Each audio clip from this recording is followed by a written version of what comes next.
জিভে জল নিয়ে আসবো। নমস্কার, আমি শম্পা। শম্পা আচার পরিবারে তোমাদের সবাইকে স্বাগতম। কেমন আছো বলো? অনেক দিন পরে আবার তোমাদের কাছে ফিরে আসলাম।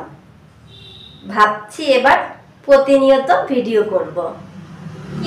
কি করব ভেবেই উঠতে পারছিলাম না। তার মাঝখানে তোমাদের দাদা ভাই দেখো এই কয়টা কর্মচা নিয়ে এসছে, বলেছে কিছু একটা করো, চলো একটু মিষ্টি করে আচার করে নি, ভালোই লাগবে খেতে বলো।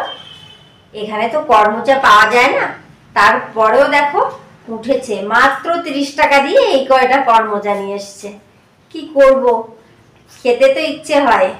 কর্মচা খাবে, যাই হোক চলো একটু মিষ্টি করে আচার করে ফেলি, যেহেতু টক টক মিষ্টি দারুণ টেস্টি, তাই না?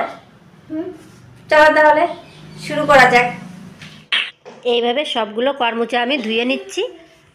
এখন একে একে সবগুলো কর্মচা আমি কেটে বীজ ফেলে দেব।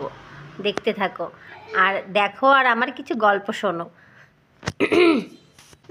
আমার শাশুড়ির মা মানে আমাদের দিদাদের এই ধরনের অনেক টক জাতীয় গাছ ছিল, যেমন ধরো কর্মচা, কামরাঙা, আমড়া, অনেক কিছুই ছিল। বিয়ের আগে দল বেঁধে যেতাম তাই লুকিয়ে খেতে। কর্মচা গাছে অনেক বোলতা হয়। একবার এক বান্ধবীকে তো বোলতায় কামড়ে দিল, সে কি ভয়ানক অবস্থা। অনেক স্মৃতি জড়িয়ে আছে দিদার সঙ্গে, দিদার গাছের সঙ্গে।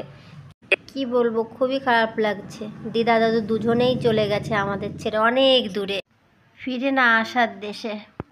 একটুখানি জল দিয়ে দিলাম, আর এখন 1 কাপ মতো চিনি দিয়ে দিচ্ছি। চিনিটা একটু পলক আসার অপেক্ষা করছি।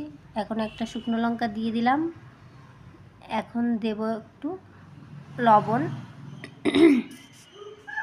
লবণ দিয়ে আমি একটু নেড়ে চেড়ে নিচ্ছি। একটু দিয়ে দিচ্ছি লেবু, বীজটা ফেলে দিয়েছি।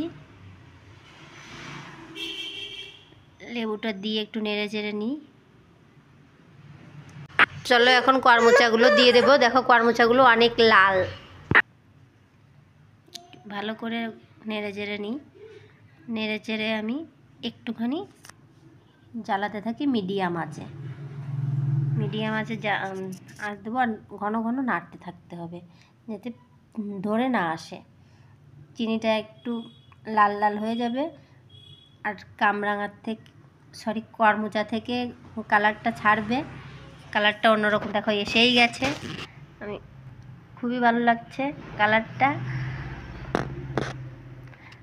আমি সামান্য একটু ফুড কালার দিয়েছি, না দিলেও হতো, তারপরেও দেখো কি সুন্দর এসছে, অনেকটা গাঢ় হয়ে এসছে। এখন আমি একটুখানি নাড়িয়ে চাড়িয়ে নামিয়ে নেব। আঁচটা বন্ধ করে দিয়েছিলাম। এখন দেখো কত সুন্দর কালার এসছে, আর একটা মাখো মাখো ভাব এসছে। এখন আমি একে নামিয়ে নেব, ঠান্ডা করে নামিয়ে নেব। চলো দেখো ঠান্ডা হয়ে এসছে, একে একে আমি নামিয়ে নিচ্ছি। দেখেছো কেমন হয়েছে? রসটা দেখো, এরকম গাঢ় হলে না আচারটা তুলে খেতে একটা মজাই আলাদা লাগে। আচারটা দেখতে পাচ্ছ? আমার বিশ্বাস তোমাদের সবার জিভে জল চলে আসবে। আচারটা অল্প হলেও দেখতে কিন্তু দারুণ লাগছে। দেখো ঠিক চেরি ফলের মতো লাগছে, তাই না? চলো একটু খেয়েই দেখি। জাস্ট ওয়াও, সত্যি জাস্ট ইয়ামি, সুদীপ্তা বলে।